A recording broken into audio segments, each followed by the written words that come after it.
Pour terminer, lorsque tu comprends qu'il y a tellement de choses qui peuvent se produire au travers de tes mains, qu'est-ce que tu dois faire? Tu dois veiller sur la pureté de tes mains. Quand tu vas dans un hôpital, tu vois que tout est désinfecté. Les couteaux désinfectés. Tout désinfecté. Dernièrement, je suis allé visiter une dame à l'hôpital. On m'a même demandé que mes chaussures puissent porter encore des plastiques. Donc, je suis entré là-bas vraiment comme un médecin. J'ai dit, mais prenez-moi une photo, je vais envoyer à ma femme.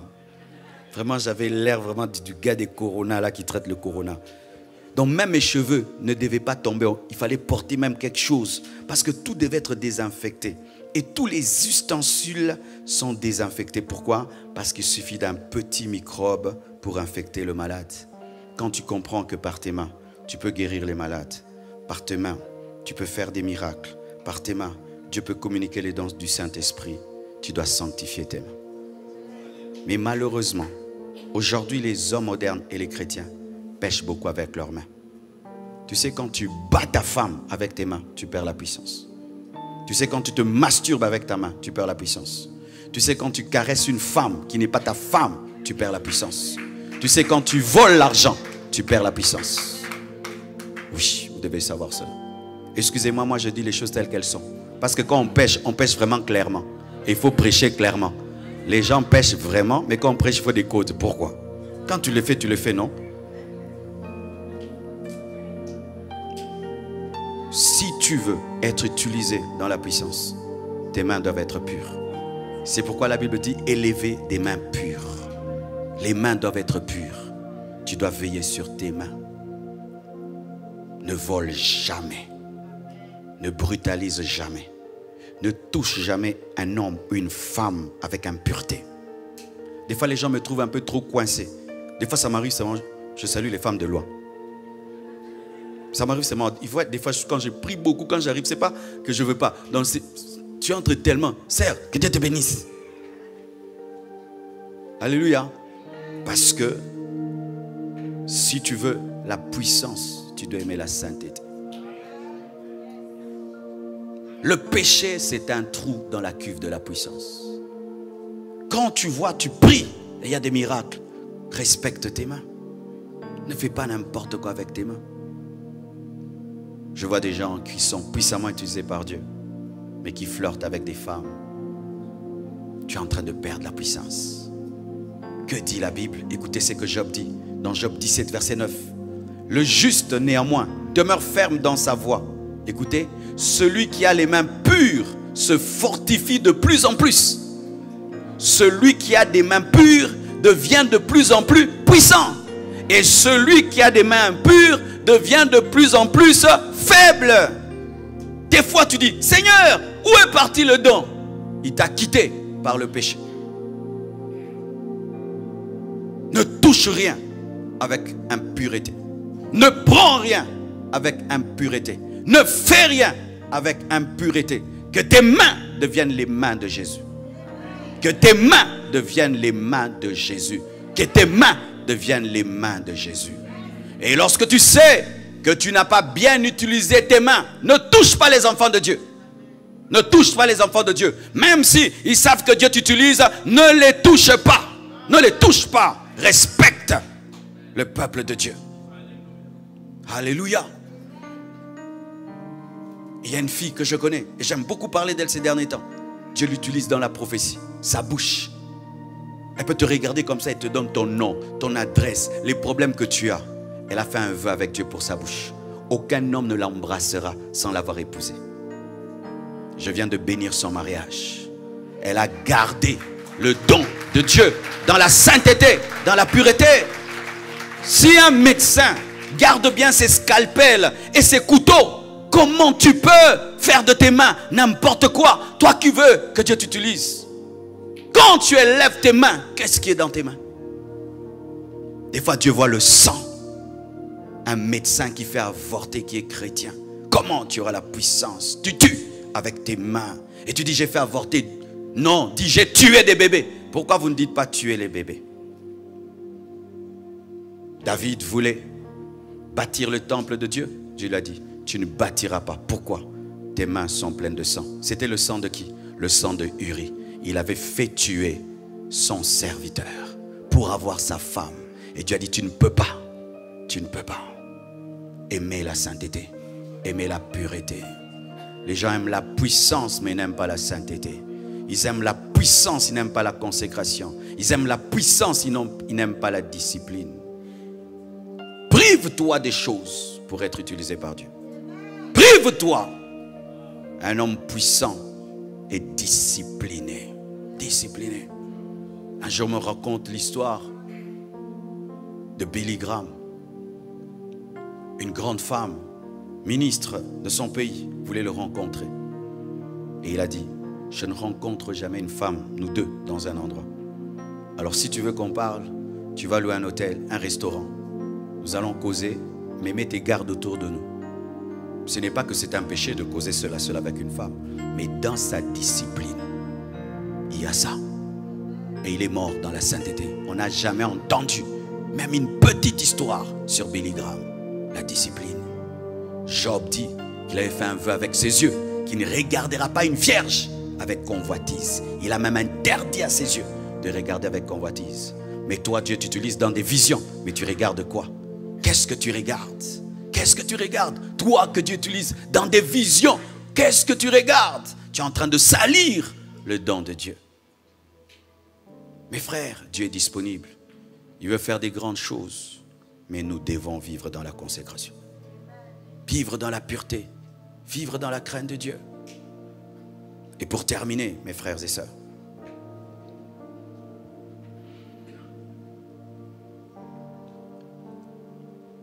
lorsque tu entends un tel message, tu dois croire. Amen.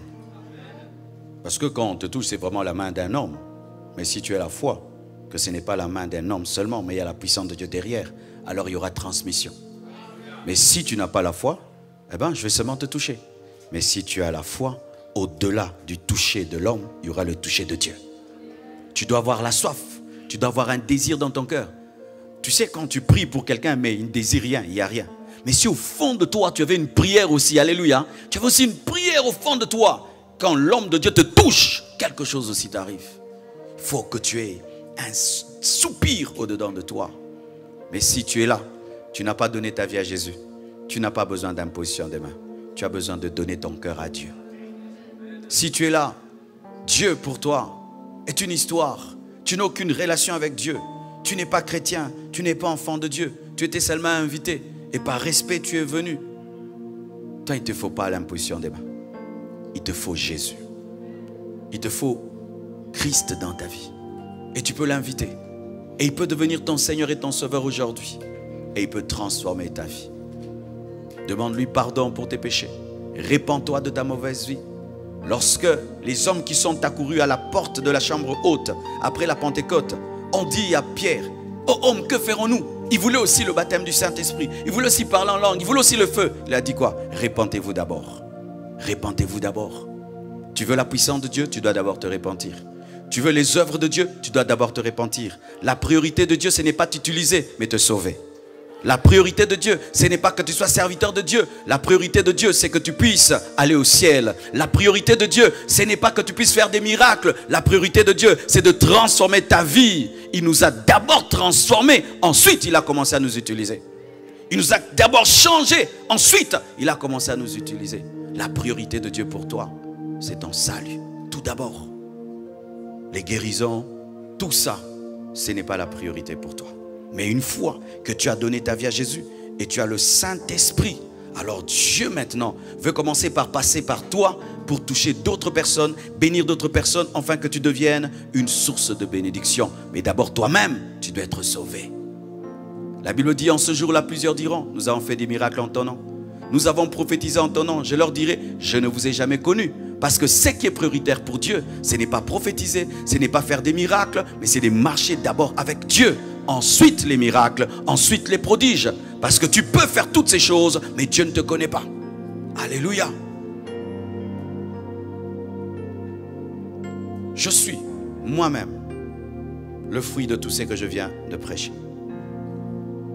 Un jour, mes frères et sœurs, mon pasteur a organisé une école du ministère. Il nous a formés pendant 2 ans. Non, 4 ans. 2 ans d'école de disciples, 2 ans d'école du ministère. Et à la fin, il a dit, je vais vous imposer les mains. Allez jeûner. Il est aussi allé jeûner. Je suis venu à l'église, j'avais 21 ans. Simple comme bonjour. Je suis venu à l'église. Il nous a imposé les mains. Mes frères, la puissance de Dieu est tombée sur moi. Je suis rentré totalement changé jusqu'à aujourd'hui. Je suis, moi, le produit d'une imposition des mains. L'onction qui était sur le pasteur est venue sur moi. Et j'ai commencé à faire les choses qu'il faisait. J'ai commencé à prêcher comme lui. J'ai commencé à voir les mêmes choses parce que seulement il m'avait imposé les mains. Jusqu'aujourd'hui, cette onction-là repose sur moi. Jusqu'aujourd'hui. Alors quand j'ai commencé à servir Dieu, j'ai eu des problèmes. Les gens commençaient à me calomnier et j'étais déçu. Je n'arrivais plus à servir Dieu. J'étais vraiment embourbé dans le ministère, découragé. J'allais arrêter. Et j'ai eu une vision. J'ai vu un homme de Dieu qui était un Américain, qui était venu et qui avait prié pour moi et qui m'avait désembourbé. Il m'avait imposé les mains et j'étais sorti de là, dans la vision. Je suis allé à l'école biblique et j'étais en train de modérer. Pendant que je modérais, j'ai vu l'homme que j'ai vu en vision entrer. Il avait un petit ventre, il avait une démarche là. Et il est entré, j'ai dit, c'est la même démarche, c'est le même petit ventre, la même personne. Alors, dans la vision, j'avais vu qu'il m'avait imposé les mains et mon ministère avait redémarré. Et lorsqu'il est venu, il s'est assis, je lui ai donné la parole. C'est l'homme de Dieu, Roger Outman, il est décédé, je crois, il y a 2 ans. Il a commencé à prêcher. Mais moi, dans la vision, j'avais vu après qu'il ait prêché, il était venu vers moi, il a prié pour moi. Mais quand il a fini, il est allé dans le bureau. La vision ne s'est pas accomplie. J'étais déçu, j'ai dit, Dieu, j'ai vu cet homme, j'ai tout vu comme Dieu. Mais comment il n'a pas accompli toute la vision? Et là, Dieu me dira, ta part maintenant, c'est d'aller vers lui. Tu dois t'humilier. Des fois, ce qui est à toi, mais tu dois payer le prix de l'humilité pour l'avoir. Je voulais que lui vienne, mais c'est moi qui avais des problèmes, je devais aller vers lui. Alors, je ne parlais pas anglais, lui parlait anglais. Alors, je suis allé vers lui. Et j'ai dit à quelqu'un de lui dire que j'ai besoin qu'il prie pour moi. Il m'a répondu au travers de son interprète, je ne prie pas pour les gens que je ne connais pas. Quelle blessure intérieure et extérieure. Et mon orgueil a voulu réagir. Je m'en fous, je vais chercher Dieu, je vais jeûner. Regarde cet orgueil-là. Je lui dis de prier pour moi, il refuse. Dieu m'a dit, non. Tu insistes qu'il prie pour toi. Parce que tu as un problème dans le ministère, ça s'est arrêté. Je l'ai oint pour te désembourber. C'est un cartépillar qui désembourbe un autre cartépillar. Il faut qu'il t'aide. Sois humble. Mes frères, je me suis tenu devant lui comme si j'allais le taper. Comme s'il avait ma dette. J'ai dit maintenant à son interprète qui était mon ami, j'ai dit, Guy, dis à cet homme-là, que s'il ne prie pas pour moi, je ne quitterai pas ici. Je ne sais pas ce qu'il lui a dit. Et le gars m'a regardé. Je le regardais avec un regard brillant, comme si vraiment je vais mourir. Et il ne va pas quitter le Congo là, tu pries pour moi et puis tu pars. Et puis il m'a regardé. Comme c'était un homme spirituel, il a lu l'agonie que j'avais dans le ministère. Il a senti que j'étais au bout. Et puis il m'a dit seulement, touche mes mains. Il a présenté ses mains simplement. J'ai effleuré seulement les mains. Bouh! Je suis tombé. Oui, je suis tombé. J'assume. Je suis tombé. Il y a des gens, moi je ne tombe jamais. Et ça fait quoi? Tu fais quoi? Tu n'es jamais tombé. Moi je préfère tomber puis je fais des miracles. Il y a des gens, quand je prie pour eux, tu pries pour lui, tu sais, il fait ça. Tu es un judoka. Moi, quand les gens font ça, je te laisse tranquille. Continue les judo. Moi, alors, je suis tombé. Boum! Quand je me suis relevé, c'est comme s'il y avait un poids sur moi qui était tombé. J'ai repris le ministère jusqu'à aujourd'hui. Cet homme de Dieu est mort. Il est dans la gloire. Mais tout ce que je fais est sur son compte. Dieu lui donnera la récompense pour avoir prié pour ce jeune garçon. Et je crois aussi que je suis venu au Luxembourg pour impacter quelqu'un. Je ne connais pas ton problème, je ne connais pas ta situation. Je ne lui ai pas tout expliqué, mais j'avais tout expliqué à Dieu et Dieu m'a touché. Et nous ne sommes pas très nombreux. On peut avoir une belle réunion avec nous tous. Si tout le monde est connecté, et je crois que tu seras béni. Soit la sagesse, soit la bénédiction, soit la guérison, soit le miracle, soit les dons spirituels, soit la consécration. Non, il y a trop de choses. Self-service. Alléluia. Oh, tenons-nous debout. Ah, je veux tout.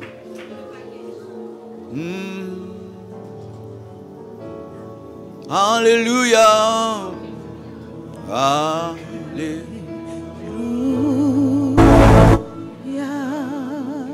Alléluia.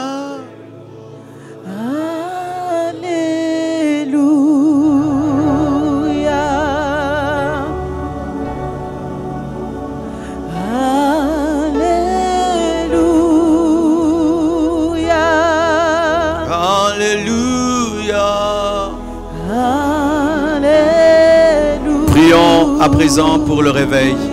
Demandons le réveil. Demandons le réveil. Demandons le réveil. Demandons le réveil du Luxembourg. Demandons le réveil de l'Europe. Demandons le réveil de l'Europe. Demandons le réveil de l'Europe. Que ceux qui arrivent au Nigeria arrivent en Europe. Que ceux qui arrivent en Afrique arrivent en Europe. Que ceux qui arrivent en Colombie arrivent en Europe. Que ceux qui arrivent en Amérique latine arrivent en Europe. Un tourbillon du Saint-Esprit. Des conversions, des transformations, des églises qui grandissent. Des enfants de Dieu qui témoignent, accompagnés de la puissance du Saint-Esprit. L'amour dans l'église, l'unité dans l'église, la joie dans l'église, la sainteté dans l'église. Des véritables conversions dans l'église. Des signes, des prodiges et des miracles dans l'église. Prions le Seigneur, prions, prions, prions. Alléluia. Alléluia. Alléluia.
D'abord pour ceux qui ont besoin de donner leur vie à Jésus et pour tous ceux qui ont des péchés qui sont en train de court-circuiter la puissance de Dieu dans leur vie.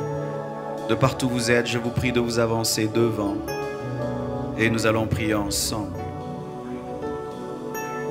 Avant de verser de l'huile, il faut préparer le vase. Tu veux donner ta vie à Jésus, approche-toi, et même vous qui êtes au niveau de l'autre salle, allez vers la télévision. Et vous qui êtes ici en bas, tu veux donner ta vie à Jésus-Christ, approche. Il y a un péché qui domine ta vie, qui est en train d'empêcher la puissance de Dieu de couler. Approche également. Approche-toi, approche-toi. Jésus t'appelle, Jésus t'aime. Une grande servante de Dieu, appelée Catherine Kuhlman, avait un appel puissant, mais elle vivait avec un mari qui n'était pas son mari. Elle était dans une relation que Dieu n'acceptait pas et son ministère avait bloqué. Son ministère avait stagné jusqu'à ce qu'elle s'est séparée de cet homme qu'elle aimait. Elle dit même plus que Dieu. C'est alors que Dieu a oint les 9 dernières parties de sa vie. Dieu veut faire des grandes choses dans ta vie, mais tu dois te repentir. Dieu veut t'utiliser, mais tu dois te mettre en ordre.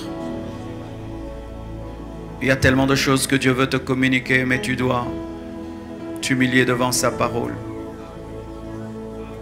Le péché demeure le péché, même si les hommes comprennent le mal demeure le mal. Mais écoute aussi, c'est que Dieu, lorsqu'il t'interpelle au sujet d'un péché, ce n'est pas qu'il veut te condamner, il veut t'aider. Il n'est pas un médecin qui révèle la maladie sans avoir le remède. Il a le remède à ce péché qui te domine. Il a un remède à ta vie qui est vide. Il a un remède à ta vie sans bonheur et sans joie. Il a un remède à ta vie qui n'a pas de paix. Il a un remède à ta dépression.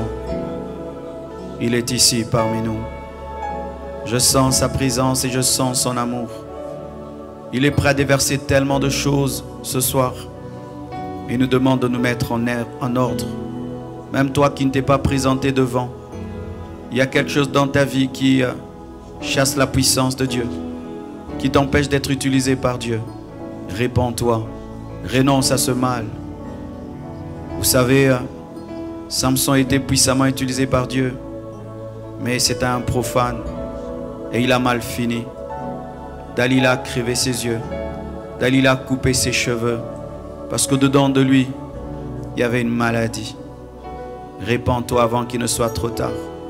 Repens-toi avant que le diable te vole ton onction, te vole la grâce, des miracles et tout ce que Dieu a déposé en toi. Nous allons nous agenouiller en signe d'humilité devant le Seigneur.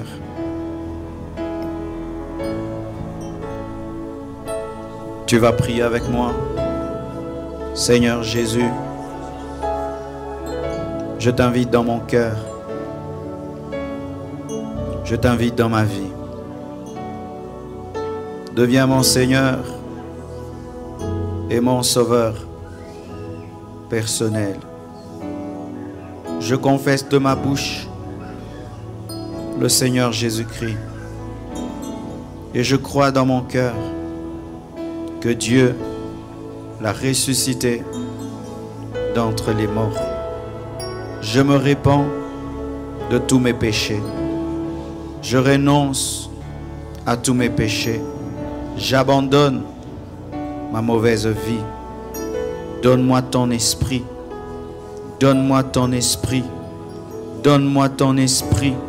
Donne-moi ton esprit. Donne-moi ton esprit, Jésus. J'ordonne au diable de quitter mon corps, de quitter mon âme, de quitter mon esprit, de quitter ma vie. Je suis pardonné, je suis libéré, je suis délivré maintenant au nom de Jésus. Amen. Nous acclamons le Seigneur pour eux. Alléluia.